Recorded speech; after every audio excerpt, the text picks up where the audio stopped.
Memang amalan daripada orang tua-tua dulu, sejak dulu lagi, memang masak dalam periuk atau kuali temaga ni rasanya sedap. Dia lambat basi. Kalau kata dia masak nasi tu jadi wangi.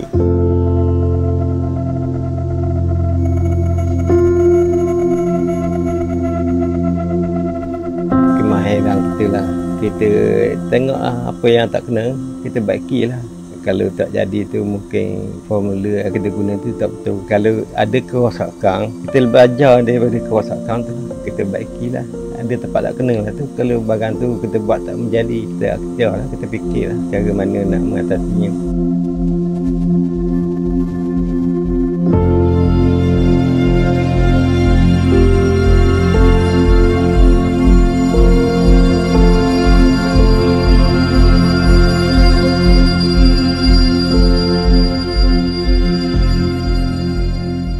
Kampung Ladang Sekolah yang terletak di timur Kuala Terengganu suatu ketika dahulu amat terkenal dengan penghasilan produk tembaga buatan tangan. Berada di puncak kegemilangannya sekitar tahun 1940-an sehingga 1970-an. Barangan tembaga buatan tempatan bukan saja mendapat tempat di hati penduduk setempat, malah turut mencuri perhatian mereka dari negara jiran. Antara hasil pertukangan tembaga yang sering dihasilkan di sini ialah cenderamata, dulang hantaran, bekas lilin dan tepak sirih selain barangan perkakasan dapur. Biarpun pernah berdepan dengan zaman kejatuhan suatu ketika dahulu, seni pertukangan tembaga masih tetap diwarisi dan diteruskan sehingga kini. Saleh Muhammad atau lebih dikenali ramai dengan gelaran Pok Leh merupakan nama yang sinonim dengan seni kraft tembaga. Walaupun hanya berkesempatan untuk mendapat pendidikan formal sehingga tingkatan 3 akibat kesempitan hidup, ia tidak menjadi penghalang buat dirinya untuk terus berusaha. Membantu ayahnya secara sambilan yang pada ketika itu sedang menjalankan perusahaan tembaga menjadi titik permulaan kepada kerjaya Pok Leh. Saya tolong je ayah saya buat barang tembaga ni. Tolong. Tapi ayah saya buat hanya sejenis produk pok sirih ke apa ke. Jadi saya tolong, saya belajar dengan dia, asahlah cara buat barang tembaga. Pelanggan banyak minat kepada barang-barang peralatan kahwin. Jadi saya banyak buat produk-produk peralatan kahwin. Tiba-tiba dapat sambutan begitu menggalakkan. Sehingga datang sendiri untuk beli barang di bengkel saya. Masa itulah minat saya tu, saya keluarkan banyak produk, macam-macam produk dan macam-macam terpahang yang dia orang tepah. Sekitar tahun 1960-an, Pok Leh mula mengabadikan diri dalam dunia kraft tembaga secara serius. Dibesarkan dalam persekitaran pertukangan tembaga, menjadikan dia mudah untuk mempelajari dan memahami selok-belok serta kemahiran menghasilkan seni kraft tembaga. Marang, sebuah daerah yang tidak asing lagi di negeri Terengganu. Di kampung Pulau Kerengga, di sini terbinanya 2 buah bangunan yang dijadikan bengkel pertukangan tembaga milik Pok Leh hasil sumbangan pihak Kraftangan Malaysia.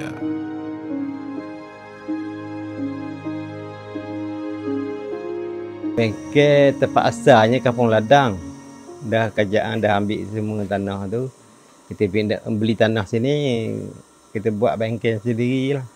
Bengkel ni saya ingat dalam 10 tahun dulu. Pasal dulu kita buat sendiri je bengkel kayu. Memang tak sesuai lah. Bengkel kayu tu macam bangsa je lah. Jadi sekarang ni cukup selesa lah. Kita buat kerja. Malam pun kita boleh buat. Pasal semua lampu-lampu dia pasang semua. Itulah, lebih selamat lah kalau kita kerja malam. Setiap produk tembaga bermula dengan acuan. Untuk menghasilkan periuk tembaga, acuan utama bersaiz 11 inci akan dicelup ke dalam lilin cair sebanyak 5 kali bagi mendapatkan ketebalan acuan lilin yang dikehendaki. Acuan lilin kemudian perlu direndam ke dalam air bagi memudahkan proses mengeluarkannya daripada acuan. Acuan lilin seterusnya perlu dilari bagi mendapatkan kesamarataan di setiap permukaan sebelum telinga kuali dipasang. Dahulunya, acuan utama periuk tembaga dibuat daripada kayu, namun kini tidak lagi digunakan bagi memudahkan penghasilan secara bukal. Kalau orang dulu-dulu dia pakai acuan kayu lah. Tapi sekarang kita pakai plastik kapur, jenis kapur ataupun seming boleh buat. Kalau dulu tak apalah acuan kayu. Masa tu kayu mudah kita dapat, mudah kita cari. Tapi sekarang ni dia orang tak guna dah acuan kayu. Dia pakai plaster je. Plaster tu lagi mudah kita buat kerja. Kalau kayu tu kita nak larik acuan besar-besar tu memang tak dapat, tak sempurna. Acuan lilin kemudiannya perlu dicelup lapisan pertama, iaitu 3 larutan selut, campuran pasir halus dan tanah liat bagi mendapatkan lapisan acuan tanah. Setiap larutan selut adalah berbeza kepekatan dengan rasio pasir dan tanah liat sebanyak 70-30, 50-50 dan 30-70. Setiap celupan mengambil masa 1 hari untuk kering menggunakan udara.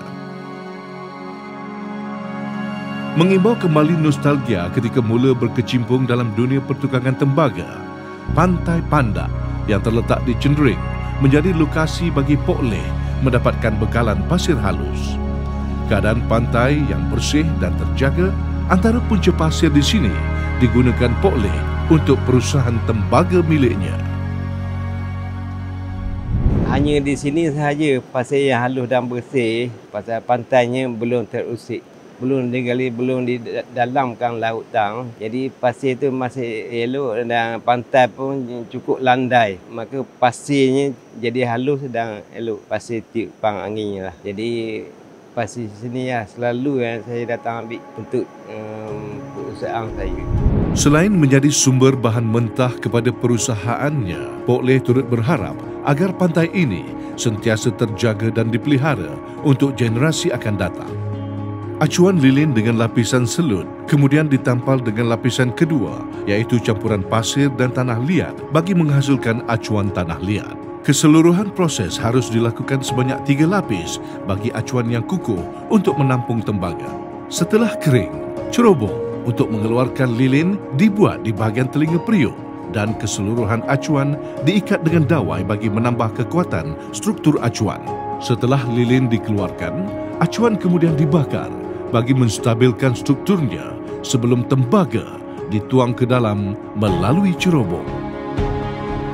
Di setiap produk yang terhasil, keberangkalian untuk mengalami kerosakan itu ada. Jika terdapat kerosakan besar pada produk tembaga, ia akan dikitar semula. Namun jika kerosakan kecil, ia boleh diperbaiki dengan menggunakan teknik kimpalan dan dikemaskan menggunakan mesin. Kemahiran kita lah. Kita tengok apa yang tak kena, kita baikilah. Kalau tak jadi tu mungkin formula yang kita guna tu tak betul. Kita kalau ada kerosakan, kita belajar daripada kerosakan tu lah. Kita baikilah. Ada tempat tak kena lah tu. Kalau barang tu kita buat tak menjadi, kita akhtiarlah, kita fikirlah cara mana nak mengatasinya. Jika dibandingkan dengan zaman dahulu, penghasilan produk tembaga kini semakin mudah. Proses kemasan yang dahulunya menggunakan kikir secara manual, kini dipermudahkan dengan penggunaan mesin pengemplas. Sekitar 4 ke 5 buah produk dapat disiapkan sehari bergantung kepada saiz.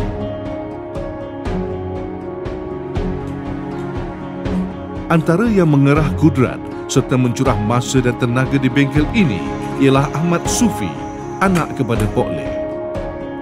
Sufi yang telah menurut jejak langkah ayahnya sejak lepasan sekolah turut memandang tinggi kepribadian Pok Leh kerana suka menerima cabaran dalam menghasilkan produk tembaga mengikut permintaan pelanggan.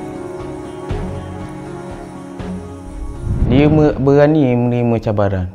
Contohnya ada pelanggan yang ingin membuat loceng lembu lama dan dia ambil dulu tempahan itu dan dia akan buat. Selagi dia tak puas hati, selagi itu dia akan buat sehingga menjadi. Dan ada juga yang bagi saya benda tu agak rumit, tapi bila saya perhati ayah saya buat, memang tak masuk akal. Tapi akhirnya dia akan menjadi.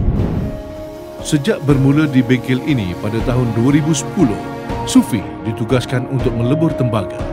Biarpun sudah 10 tahun melibatkan diri, dia masih berasa bahawa banyak lagi yang boleh dipelajari daripada ayahnya. Lebih-lebih lagi, teknik penghasilan dan kemasan. Saya rasa kalau diikutkan, saya masih banyak lagi yang perlu ditunjuk ajar oleh dia, sebab pengalaman dia dah banyak. Bila hari saya melebur, saya perlu ada dia dengan saya. Sebab kalau macam dia tak ada dengan saya, barang tu tak akan menjadi dengan sempurna. Dan harapan saya, semoga ayah saya dipanjangkan umur dan diajar saya sampai saya pandai. Sebab saya ingin betul-betul mewarisi perniagaan tembaga ayah saya ini. Namun buat Pok Leh, dengan ilmu yang telah dicurahkan, dia yakin bahawa perusahaannya akan terus bergerak maju ke hadapan walaupun tanpa kehadirannya. Kita dah ada pekerja. Memang anak buah anak saya lah. Kalau tak ada saya, memang dia boleh buat, dia boleh sampai ke siap lah. Dia boleh buat. Kita dah tunjuk ajar semua sekali. Misalnya kita nak rehat lah 2-3 bulan, okey, kita boleh tinggal begitu je. Untuk berada di tahap Pok Leh berada sekarang juga bukanlah satu perjalanan yang mudah. Suatu masa dahulu, ketika berhadapan kegawatan ekonomi, Pok Leh terpaksa melakukan pekerjaan lain selain penghasilan tembaga bagi menampung kehidupan keluarga. Ada satu masa dulu, kebetulan kegawatan ekonomi, tak kira orang tu orang senang ke, orang selalu dapat projek banyak masa dulu. Terpaksa pergi mendulang emas, termasuk saya sendiri. Masa tu, kalau kita buat kerja macam ni, siapa nak beli? Tak ada orang nak beli. Untuk menanggung anak bini, kita terpaksa buat kerja kasar-kasar. Itu pahit sungguh lah, tapi untuk nak hidup lah, terpaksa buat lah. Pasar Kedai Payang antara lokasi tarikan di pusat bandar yang sering mendapat kunjungan ramai. Di sini juga bertempat lot kedai milik Pok Leh yang memaparkan setiap hasil karya pertukangan tembaganya. Daripada peniaga kecil-kecilan sehingga menjadi pembekal setiap produk terjual laris. Dulu sebelum ada kedai, kita jual pada peniaga-peniaga je lah. Sama ada peniaga daripada Pasar Payang ataupun daripada luar negeri, Kelantan dan seluruh Malaysia lah. Permintaan tu banyak. Lepas tu bila kita dah ada kedai, kita sebagai pembekal je lah. Pembekal untuk semua. Menurut Pok Leh, permintaan kepada produk tembaga seperti bermusim, bergerak mengikut peredaran zaman. Jika dahulu permintaan adalah lebih kepada barangan yang digunakan ketika majlis perkahwinan, kini permintaan lebih menjurus kepada peralatan perkakasan memasak seperti kuali, periuk dan acuan kuih. Jadi sekarang ni dia orang minat pada kuali-kuali, periuk-periuk tembaga. Saya alih kepada periuk-periuk tembaga lah. Pasal dulunya saya buat peralatan kahwin, banyak peralatan kahwin. Jadi peralatan kahwin sekarang ni banyak masukkan produk-produk luar. Jadi kita berhentikan produk tu. Lepas tu kita beralih kepada sasaran kuih. Macam sarang baulu, sarang akak ke apa ke. Bertambahnya orang yang buat akak dan baulu. Jadi dapat banyak sambutan. Produk tembaga seperti periuk dipercayai telah digunakan sejak zaman dahulu lagi. Ia merupakan tradisi yang telah diamalkan oleh masyarakat Melayu sehingga kini. Penggunaan produk tembaga dalam penghasilan masakan pula dikatakan mampu memberi rasa yang berlainan kepada masakan. Dia orang mengguna tu, dia kata masakan tu jadi sedap. Dia lambat basi. Kalau kata dia masak nasi tu jadi wangi.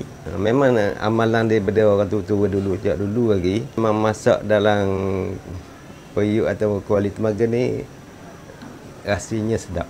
Kalau nenek tu dia tak ada dah kuali tembaga misalnya dah. Kalau dia tahu cucu dia atau anak dia nak datang ke Pantai Timur, dia akan pesan belikan dia kuali tembaga. Mungkin dia ingat masa dulu-dulu dia pernah guna kuali tembaga, memang sedap untuk masak. Rasa dia tu memang tak hilang. Selain para pengumpul dan peminat barangan tembaga, penggunaan periuk tembaga juga kini popular dalam kalangan selebriti terkenal. Antaranya ialah pelakon fashion terkenal Datuk Rizalman Ibrahim dalam program masakannya. Ia sekaligus memberi perspektif baru kepada penonton mengenai kelebihan produk tembaga. Kadang-kadang kalau kita ambil contoh periuk tembaga, biasanya ceh-ceh pun mula dah pakai untuk memasak. Jadi dari situlah bila dia orang tengok chef guna periuk tembaga, dia ingin guna juga lah. Dia mungkin ditanya chef, saya dapat mana kuat periuk tembaga ni. Kadang-kadang pernah pelanggan saya sendiri datang sini. Dia kata kerana chef lah ni, saya datang ke Terengganu. Datuk Izamang lah, dia selalu guna periuk tembaga. Dia kata kerana Izamang lah, saya datang sendiri ke Terengganu untuk cari periuk ni. Selain Malaysia, penggunaan produk tembaga juga dilihat meluas dan telah berada di pasaran seantero Asia. Antara tempahan barangan tembaga yang paling diingati sepanjang karya Pok Leh ialah tempahan dari pihak Istana Sultan Brunei. Kata pegawai istana tu, dia tempah di Taiwan. Jadi mungkin tak cukup sebahagian, mungkin dalam 50 biji tak cukup. Jadi dia dapat tahu yang Terengganu ada tukang tembaga. Dia bawa ke tempat saya. Ada orang bawa lah, dia jumpa saya. Dia bawa sampel apa tu.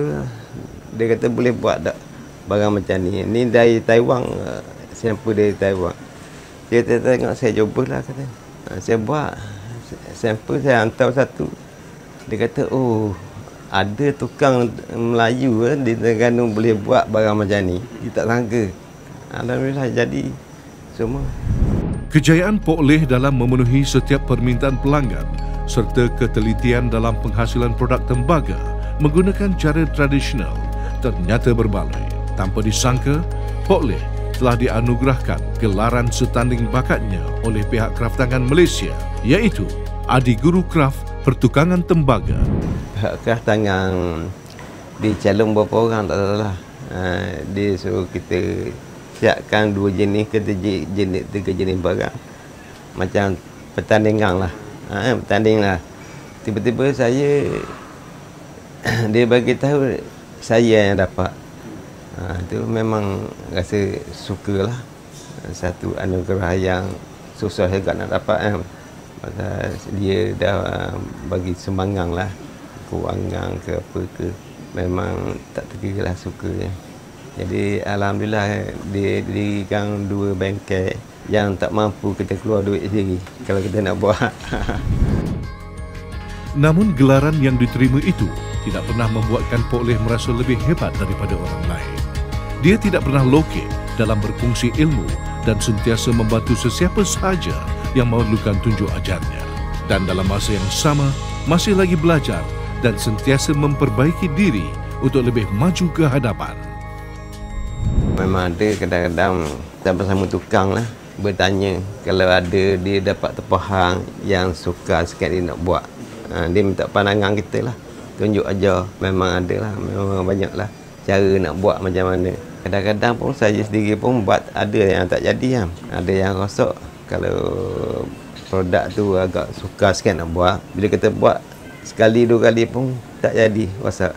Tapi Alhamdulillah kita belajar daripada kerosakan tu. Kenapa dia rosak? Tempat mana yang dia rosak? Kita baiki tempat yang rosak tu. Akhirnya kita akan berjaya. Kita belajar daripada kerosakan. Produk tembaga walaupun tidak terlalu meluas penggunaannya, kini semakin mendapat sambutan. Walaupun tidak ramai yang menghasilkannya, ia masih mendapat tempat di hati para peminatnya. Harapan Pok Leh cuma satu, agar penggunaannya terus kekal, relevan sampai ke hujung waktu. Harapan kita nak suruh kekal kan sampai ke anak cucu kecil kita kan. Tembaga ni selalu ada. Selalu di hati masyarakat kita, di hati bangsa kita. Tapi kita tak nak paksa lah. Kadang-kadang dia orang bertukar arah. Kita tak apa nak kata. Yang kata itu mengikut kepandaian generasi akan datang lah. Kecipta dia produk apa yang perlu dibuat supaya dapat sambutan daripada masyarakat itu. Hasil seni pertukangan tembaga, warisan tradisi. Ia merupakan seni pertukangan yang diwarisi turun-temurun sehingga kini.